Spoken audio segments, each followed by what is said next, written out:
Audio Jungle.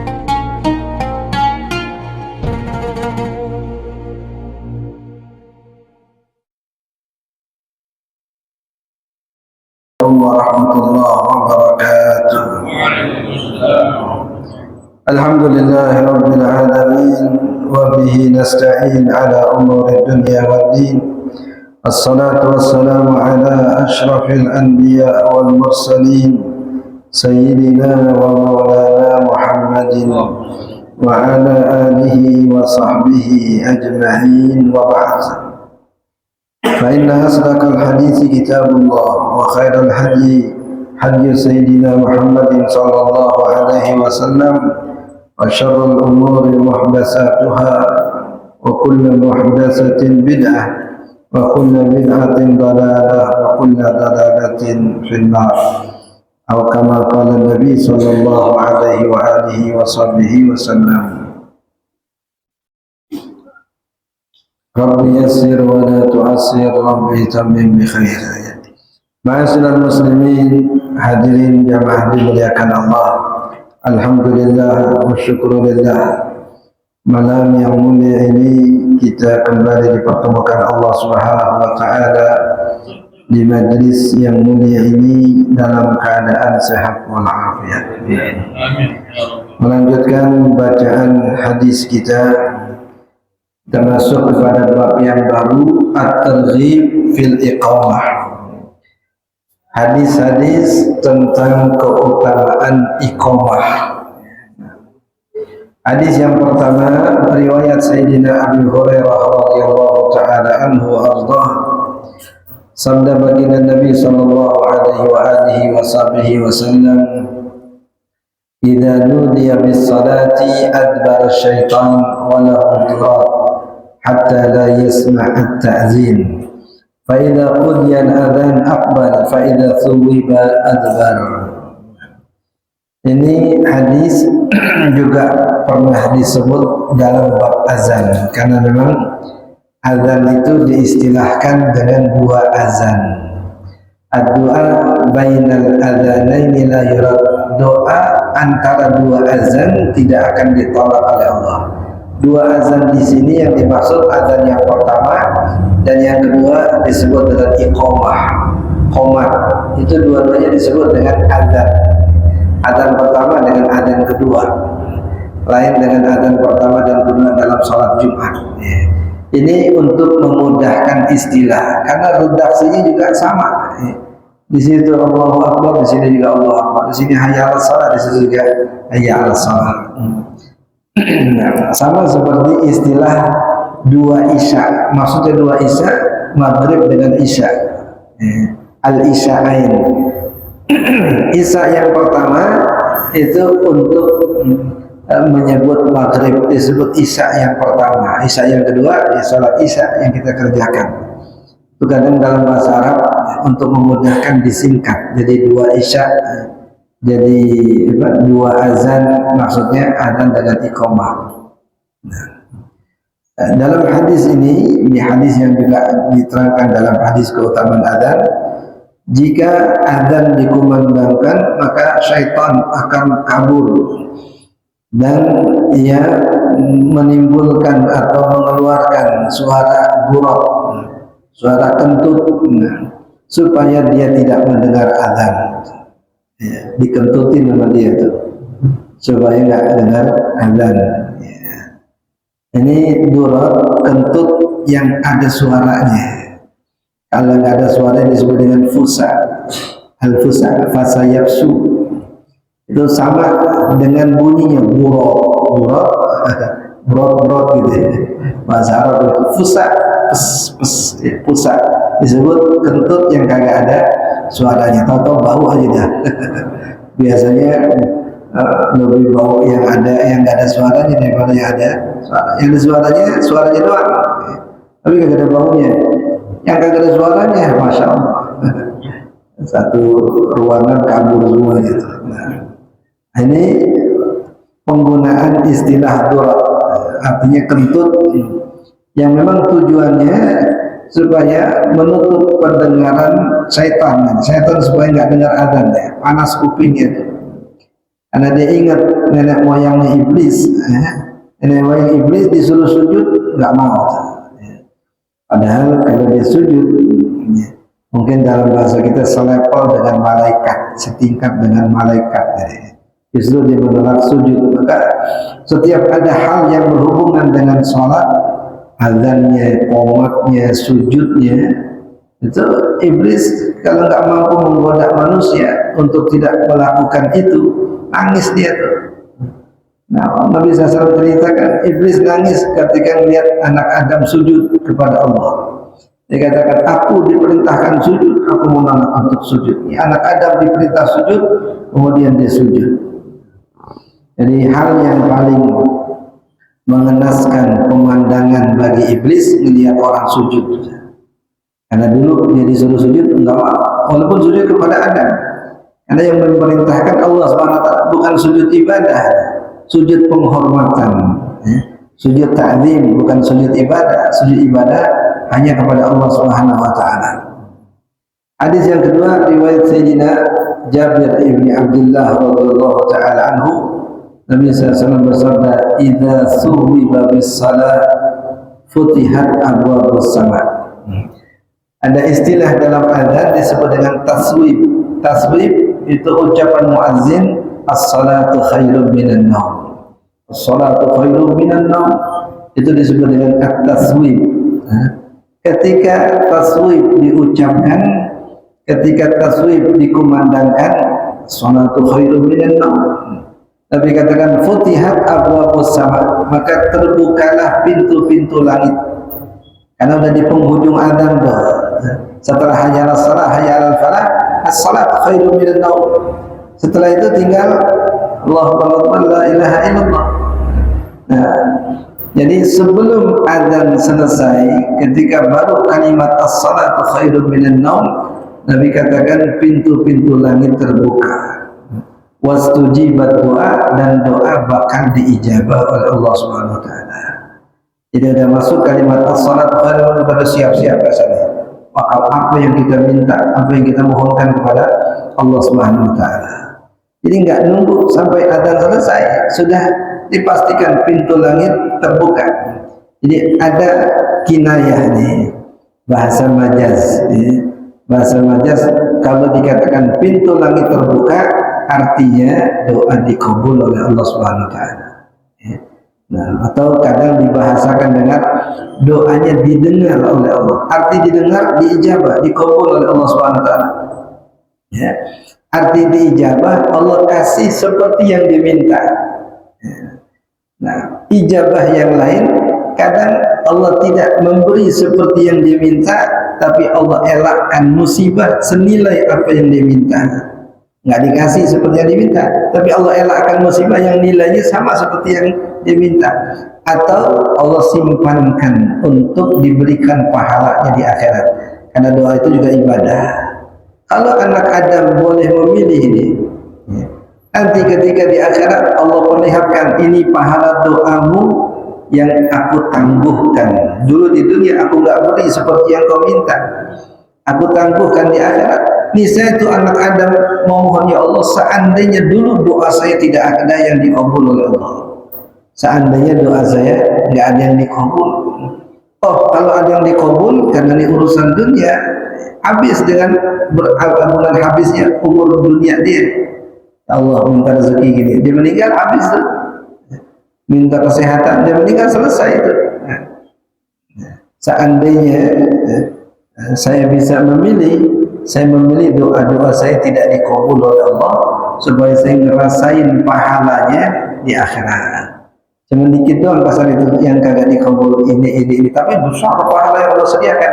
Sampai di berangan-angan, seandainya dulu di dunia doanya nggak ada yang dikabul.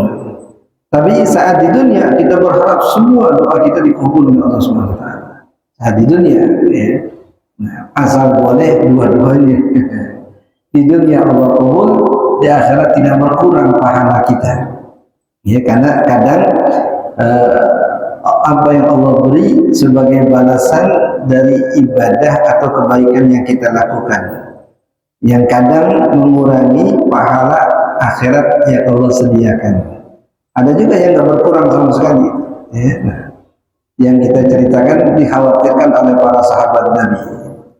Kalau udah ngelihat kenikmatan dikit nangis itu, ya. Ada makanan di depan mata, ya. Nangis. Ketika ditanya kenapa nangis, ini nikmat yang aku khawatir Allah segerakan untukku di dunia sehingga berkurang bahagian pahalaku di akhirat. Dia nggak kepengen berkurang pahala akhiratnya. Nah, kalau boleh memilih kasarnya, dia nggak mau nyentuh nikmat-nikmat dunia agar pol nikmat akhiratnya. Tapi yang diajarkan oleh Allah Subhanahu Wa Taala, hasanah fid dunya dengan hasanah fil akhirah. Rabbana atina fid dunya hasanah wa fil akhirati hasanah. Karena berat kalau sekedar kita minta hasanah di akhirat. Kadang bisa menjadi fitnah. Ya, aneh hidup miskin aja di dunia biar kaya raya di akhirat. Kalau kita kuat miskin, kalau kagak agak kuat maknanya tadi itu. Ya, mungkin dia jadi minta-minta, mungkin dia jadi beban orang lain. Mungkin juga waliyadzubillah dia menggadaikan akidahnya atau dia menggadaikan iman Islamnya kepada orang lain. Maka kata Sayyidina Abu Bakar As-Siddiq radhiyallahu taala anhu, kalau saya boleh memilih, niscaya saya minta afiat. Minta afiat maknanya minta nikmat tanpa ada beban, minta nikmat tanpa ada tanggung jawab konsekuensi. Nah, karena ya, prinsip Abu Darda radhiyallahu taala anhu beda. Dia minta kepada Allah agar diuji di dunia supaya banyak pahalanya. Kata Sayyidina Abu Bakar, kalau pengen dapat pahala kan nggak harus diuji. Kan nggak harus dengan diuji. Kalau kita bisa dapat pahala dengan afiat gitu ya, rezeki datang kita berbagi ya, kemudian sehat kita gunakan buat taat ya. Itu dapat pahala tanpa ujian, tanpa musibah, berbanding dengan yang pahalanya dari sakit, dari kehilangan ini kehilangan itu, dari musibah ini musibah itu, pahalanya banyak tapi melalui jalur ujian. Yang ini pahalanya banyak, tapi tidak melalui jalur ujian, dari jalur ketaatan, dari jalur kebaikan. Dia berbagi sama orang, orang jadi senang sama dia, orang jadi cinta sama dia, nyaman.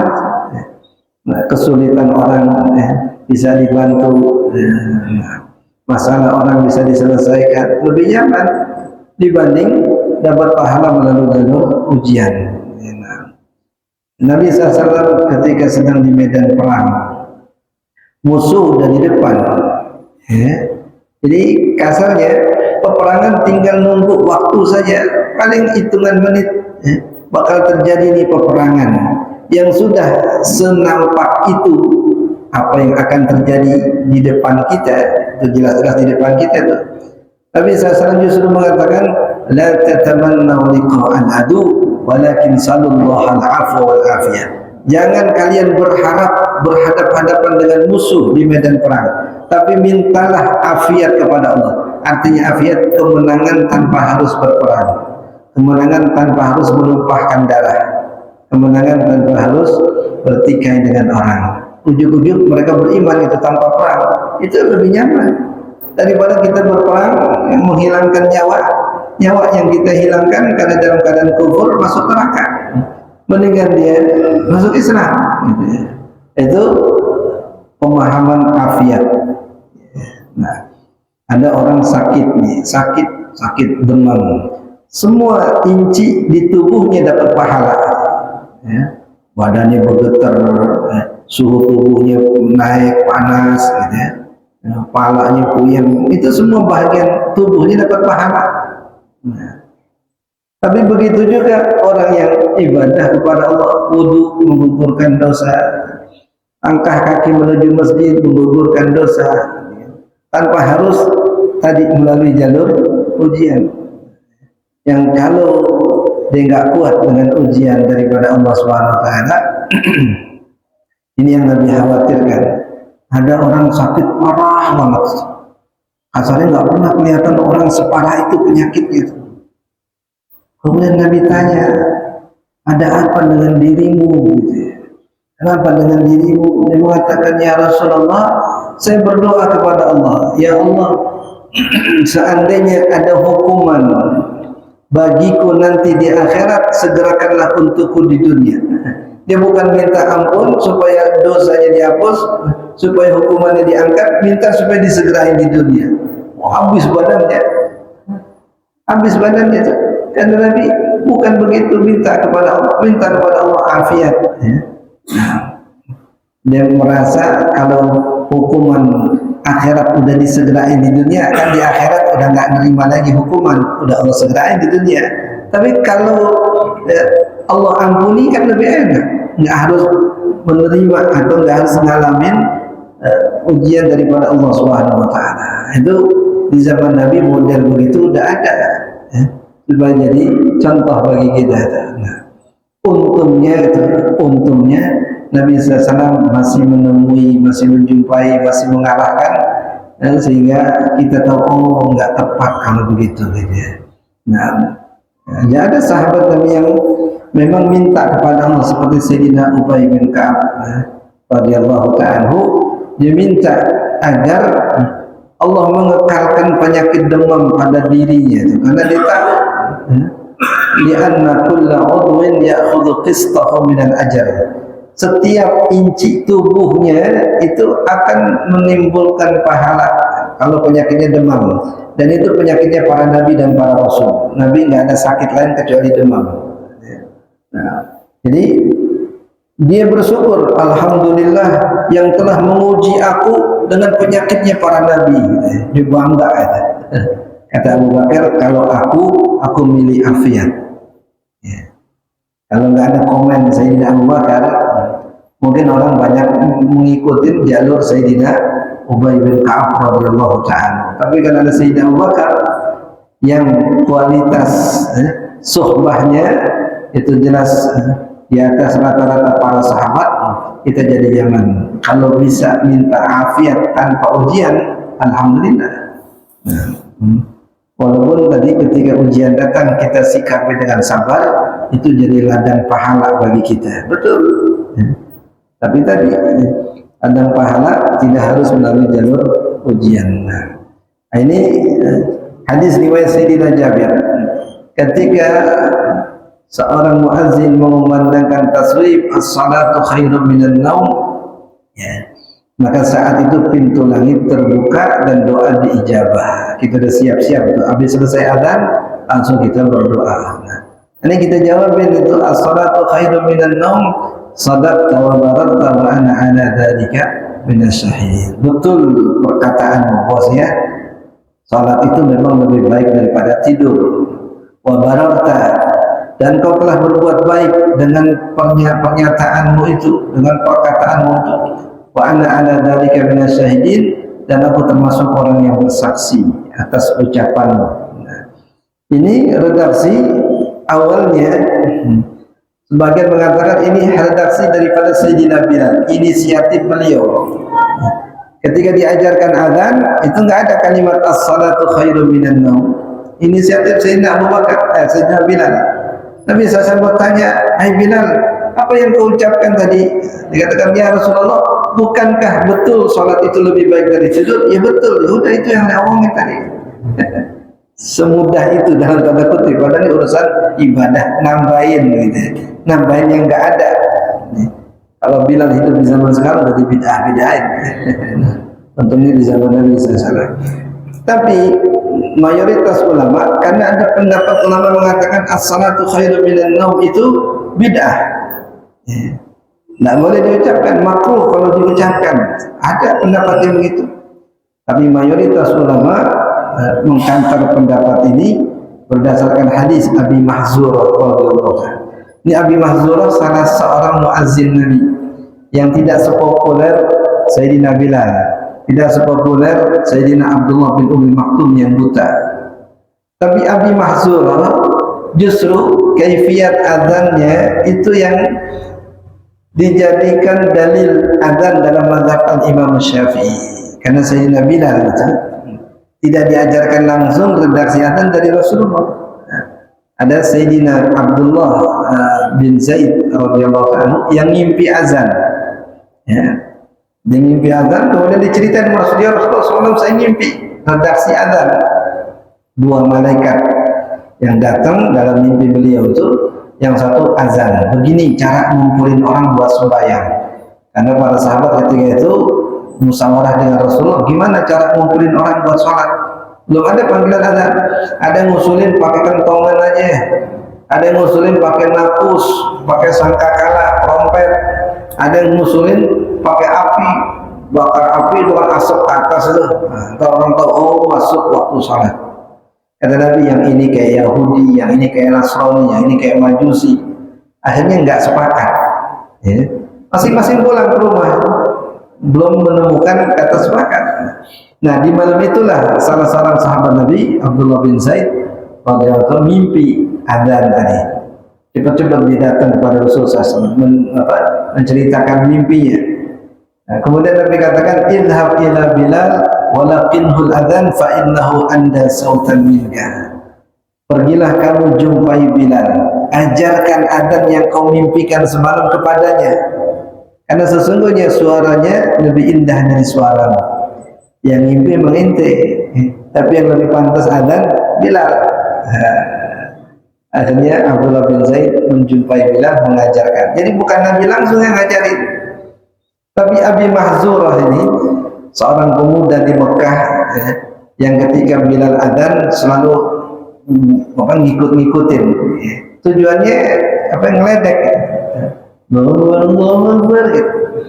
Tapi ini suaranya indah, suaranya cakep. Walaupun niru-niru, walaupun tujuannya ngeledek, suaranya cakep. Nabi dengar panggil itu bapak anak muda. Siapa tadi yang niru-niru adzan? Bilal. Ya, hanya semua orang tadi, anak muda tadi yang berkelompok ini, Nabi suruh untuk adzan, wala adzan. Nah, ketika giliran Abi Mahzurah, suaranya cakep, suaranya bagus. Nabi katakan, antal muadzin, kamu bakal jadi muadzin. Yang tadi awalnya ngejek-ngejek gitu ya, ngolok-ngolok Sayyidina Bilal, ikan anak muda ya. Akhirnya ditetapkan Nabi SAW sebagai muadzin. Yang kemudian Nabi ajarkan dan Nabi simak azannya. Kalau tadi Bilal, Nabi nggak dengar azannya, ente semperin Bilal, ajarin azan. Kalau ini coba ente azan. Oh, azan dari awal Nabi SAW takrirkan, tetapkan azannya, ente jadi muazzin. Maka dalam mazhab Imam Syafi'i, riwayat Abi Mahdzurah lebih kuat daripada Bilal dari segi Nabi langsung yang ngawasin, Nabi langsung yang dengerin, Nabi langsung yang kemudian menetapkan atau menguatkan azan daripada Abi Mahdzurah radhiyallahu ta'ala. Ya, ini ada sedikit perbedaannya yang disebut dengan tarjih. Tarjih itu membaca syahadat sebelum mengumandangkan syahadat. Ya. Jadi setelah Allahu Akbar, setelah selesai Allahu Akbar, sebelum mengucapkan asyhadu alla, ngomong dulu tuh pelan, asyhadu alla ilaha illallah, asyhadu alla ilaha illallah, asyhadu anna Muhammadar Rasulullah sallallahu alaihi wasallam. Kemudian baru asyhadu alla ilaha illallah. Nah, tadi sebelum asyhadu anna Muhammadar Rasulullah, asyhadu anna Muhammadar Rasulullah, asyhadu anna Muhammadar Rasulullah. Jadi disebut dengan tarjih. Tapi banyak ditinggalkan oleh mazhab Syafi'i. Kita yang ngaku Syafi'i banyak ninggalin itu. Karena memang agak sedikit ribet gitu ya. Kadang bikin orang sering lupanya daripada ingatnya itu. Jangan-jangan setelah ditarjih dia langsung hayya 'alas shalah. Padahal tadi ngomongnya berpelan-pelan. Nah, ini kata nama taswib daripada Sayyidina Bilal radhiyallahu ta'ala anhu. Ternyata dalam hadis Abi Mahzurah, beliau juga baca tu as-salatu khairum minan naum, yang Nabi dengerin, kemudian Nabi takririn, Nabi tetapin.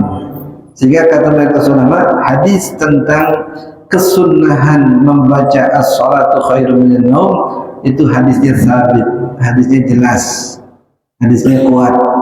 Sehingga nggak ada alasan bagi pendapat yang memakruhkan ucapan as-salatu khairun minan naum. Ya.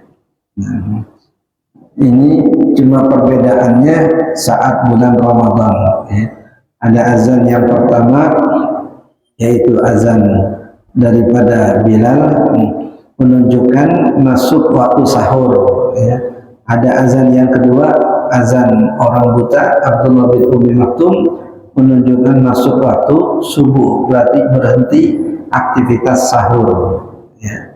Nah, karena azan yang pertama sekedar ngebangunin orang, ya, membangun orang buat salat, ada berpendapat disitulah kemudian Bilal mengucapkan kalimatul as-salatu khairum minan naum, karena tujuannya ngebangunin orang, ya. Tujuannya ngebangunin orang. Nah, ini hadis Sayyidina Jabir, doa diijabah selepas doa langsung, selepas azan langsung. Bahkan dari sejak ucapan as-salatu khairum minan naum, pintu langit sudah terbuka. Wa an Sahl bin Sa'd radhiyallahu ta'ala anhu qala Rasulullah sallallahu alaihi wasallam sa'atani la turaddu ala da'in da'watuh hina tuqamu as-salah wa fi as-saffi fi sabilillah. Hadis sahih ini riwayat Ibnu Hibban. Ada 2 saat di mana di saat itu doa tidak akan ditolak oleh Allah Subhanahu wa taala. Yang pertama, hina tuqamus shalah, ketika salat diiqamahkan. Kalau yang pertama kan diazankan, itu adzan. Ini justru iqamah nih. Ketika iqamah ditegakkan. Yang kedua, wa fi shaffi fi sabilillah, di barisan saat ada di medan perang, ya. Saat lagi baris nih pengen ngadepin musuh, seseorang yang ada di shaf ketika berada di medan perang, saat itu doa diijabah oleh Allah Subhanahu wa taala. Yang digambarkan dalam rawi itu, yasufuna fis salati kasufufihim fil qital. Mereka kaum muslimin membuat shaf di dalam salat seperti mereka membuat shaf di medan perang. Lurus, rapi, rapat, ya. Lurus, rapi, rapat. Rapat juga, lurus juga, ya. Ini karena ingin menjatuhkan mental musuh. Nah, di dalam salat, shaf yang lurus, shaf yang rapat, ya. Bahasa kita untuk menjatuhkan mental syaitan, ya. Karena syaitan, ya, akan menggoda, akan mudah dan leluasa kalau shaf kita renggang. Dalam hadis Nabi katakan, inni ara syaitan yatakhallal baina sufuf. Aku melihat syaitan hilir mudik di celah-celah shaf kalian. Hilir mudiknya syaitan, keberadaannya syaitan pasti berpengaruh kepada salat kita. Nah, sehingga Nabi enggak sekedar ngasih tahu, aku melihat syaitan mondar-mandir, hilir mudik, ya, di antara shaf-shaf kalian yang renggang. Tapi itu justru peringatan dari Rasulullah SAW. Kalau setan sudah datang, malaikat pergi ke sana. Nah, kalau setan sudah datang, itu hati jadi pikiran, was-was dan seumpamanya. Sehingga sahabat ada yang merasakan keberadaan setan walaupun tidak melihat wujud setan. Dikatakan, ya Rasulullah, aku merasakan gangguan setan setiap salat. Kata Nabi, kalau engkau merasakan itu, ucapkanlah a'udzubillahi minasyaitonir rajim. Jadi setiap dia sholat dibaca itu, a'udzubillahi minasyaitonir, a'udzubillahi minasyaitonir. Setelah beberapa waktu datang lagi kepada Rasul, ya Rasulullah, sekarang saya nggak lagi ngerasain gangguan syaitan. Maka dalam madzhab Imam Syafi'i dikekalkan ta'awuz sebagai bacaan sunnah di dalam sholat sebelum baca Fatihah.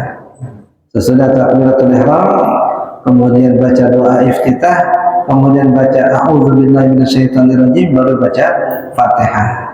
Dan itu setiap rakaat sebelum baca Fatihah.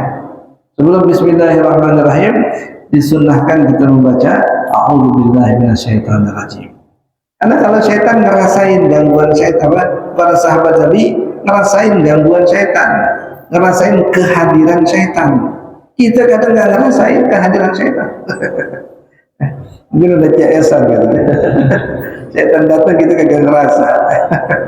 Udah satu circle gitu. Nah, maka untuk mewaspadai itu, Imam Syafi'i mensunnahkan baca ta'awuz di setiap rakaat sebelum baca Fatihah, ya. Karena memang redaksinya begitu. Jika engkau merasakan gangguan, bacalah ta'awuz. Nanti kita ngerasain gangguan terus, ya. Maka dikekalkan, jadi bukan dibaca di saat-saat yang lain, tapi dibaca di awal rakaat. Awal rakaat itu baca Fatihah gitu ya. Sehingga sebelum baca Fatihah membaca ta'awuz. Itu yang pertama, ketika qomat dikumandangkan itu saat doa diijabah. Kemudian yang kedua saat ada di medan perang, ketika ada dalam barisan di medan perang. Ya, hadis sahih riwayat Ibnu Hibban. Nah, jadi ada 5 kitab hadis yang penulisnya itu komitmen ingin mencantumkan hadis-hadis yang sahih. Berawal dari Imam Al-Bukhari, kemudian dilanjutkan oleh muridnya Imam Muslim, kemudian dilanjutkan oleh Imam Ibnu Khuzaimah, kemudian diteruskan oleh Imam Ibnu Hibban, kemudian dilanjutkan lagi oleh Al-Imam Al-Hakim dalam Mustadraknya. Ini 5 kitab yang penulisnya berkomitmen hanya mencantumkan hadis yang sahih. Tapi kenapa yang populer cuma 2, Bukhari Muslim? Karena standarnya beda. Standarnya beda. Sama-sama ori kasarnya. Tapi standarnya beda, itu membedakan kualitas. Sehingga kualitas hadis sahih dalam Sahih Bukhari tidak sama dengan hadis sahih dalam Sahih Ibnu Hibban atau Sahih Ibnu Khuzaimah atau Mustadrak Al-Hakim. Bahkan kadang saking terlalu gampangin mensahihkan hadis yang lemah pun disahihkan. Ya, hadisnya lemah, tapi karena standar dia ini masih bisa diterima sebagai hadis yang sahih, disahihkan. Padahal mayoritas ulama mengkategorikan hadis ini lemah. Akhirnya kita jadi dalam tanda kutip was-was. Ya, standarnya begini kasar itu. Jangan-jangan yang dikatakan sahih, yang dinilai sahih ternyata tidak sahih. Tapi kalau standarnya Imam Bukhari, Imam Muslim itu udah recommended kata orang sekarang. Kalau sahih menurut keduanya, pasti sahih menurut yang lain. Tapi kalau sahih menurut selain keduanya, belum tentu sahih menurut yang lain. Jadi standar paling tinggi itu standar Bukhari dan Muslim. Nggak pakai diterangin ini hadisnya sahih. Dikatakan ini riwayat Bukhari, udah cukup, dah garansi itu. Ini riwayat Imam Muslim, udah garansi. Tapi kalau disebut ini sahih Ibnu Hibban, masih perlu diteliti lagi, masih perlu dikonfirmasi lagi. Jangan-jangan tidak standar sahihnya. Nah, setelahnya nanti beliau akan menjelaskan tentang larangan sekaligus peringatan untuk tidak keluar dari masjid setelah adzan dikumandangkan kecuali karena uzur. Udah azan selesai, doa Bismillahirrahmanirrahim semua, mules perut. Mau nggak mau pulang ke rumah, mungkin di masjid atau di musala kamar mandinya kurang nyaman, dia pulang ke rumah, boleh. Tapi kalau nggak ada uzur, dari tadi ngobrol di masjid, dan adzan dia pulang. Nah, dalam sebuah riwayat tidak melakukan itu kecuali orang-orang munafik. Itu ancaman dari Nabi SAW. Tadi itu kalau tidak ada uzur, memang apa namanya tongkrongannya di masjid gitu ya. Dia lihat banyak orang di masjid nih, enak nih ngobrol sana ngobrol sini, masuk waktu salat ada aja alasannya. Aku pulang dulu, aku ganti baju, aku balik lagi. Padahal adzan udah dikumandangkan. Nabi mewaspadai itu ya. Tidak melakukan itu, waliyadzubillah, kecuali orang munafik. Tapi untuk diri kita, bukan untuk nilai orang lain. Wah, munafik tuh. Kenapa? Kata Nabi kalau keluar habis adzan munafik, itu buat kita. Jangan sampai kita melakukan itu. Tapi buat orang lain, mungkin ada uzur. Oh, mungkin ada panggilan dari keluarganya, ada WA dari istrinya, gitu kan? Kan gampang tuh, baik sangka sama orang lain, gitu ya. Daripada kita buruk sangka buat kita dosa. Kalaupun buruk sangka kita benar, dosa juga kita. Si anu tuh emang malas dia gitu, misalkan gitu ya. Itu emang pulang karena malas gitu. Itu udah buruk sangka kita. Apalagi kalau salah gitu ya. Nah, benarnya aja kalau buruk sangka itu luar biasa, apalagi kalau salah. Tapi kalau baik sangka, apa udah walaupun salah, ada uzur kali dia gitu misalkan. ternyata di pulang malas masih mending. Nah, ini ada bab khusus terkait dengan itu.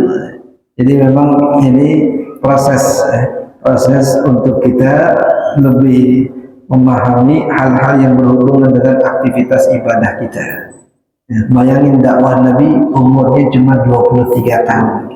Tapi urusan ibadah sedetail itu sudah Nabi terangin gitu.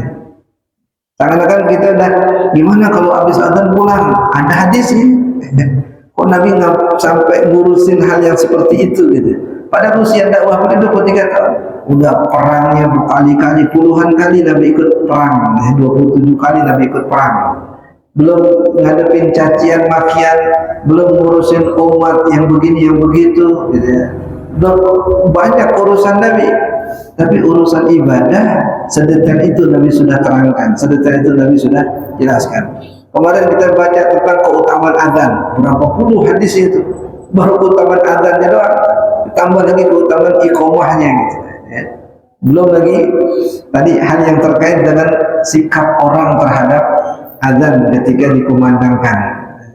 Nah, jadi ada yang justru keluar dari masjid, pulang dari masjid setelah azan dikumandangkan. Nabi katakan kalau dia keluar bukan karena hajat, bukan karena uzur, maka illa munafik, kecuali dia adalah orang munafik wal yazubillah. Nah, ini tadi sebagai pengingat bagi kita, bukan untuk menuduh orang lain. Insyaallah kemudian akan datang kita akan sampaikan hadisnya. Hadirin jamaah dimuliakan Allah, kita baca surat Al-Fatihah, niatkan untuk orang-orang tua kita, guru-guru kita, sanak famili kita, kerabat kita yang telah meninggal dunia. Mudah-mudahan kubur-kubur mereka Allah jadikan roh dari hadiah jannah. Kurang sehat mudah-mudahan diangkat penyakitnya oleh Allah Subhanahu wa taala. Anak-anak kita mudah-mudahan jadikan anak yang saleh dan saleh, Allah jaga, Allah pelihara, dan Allah panjangkan umur kita dalam sehat afiat. Ala hadhihi niyyah al-Fatihah. Alhamdulillah. Ya Alhamdulillah.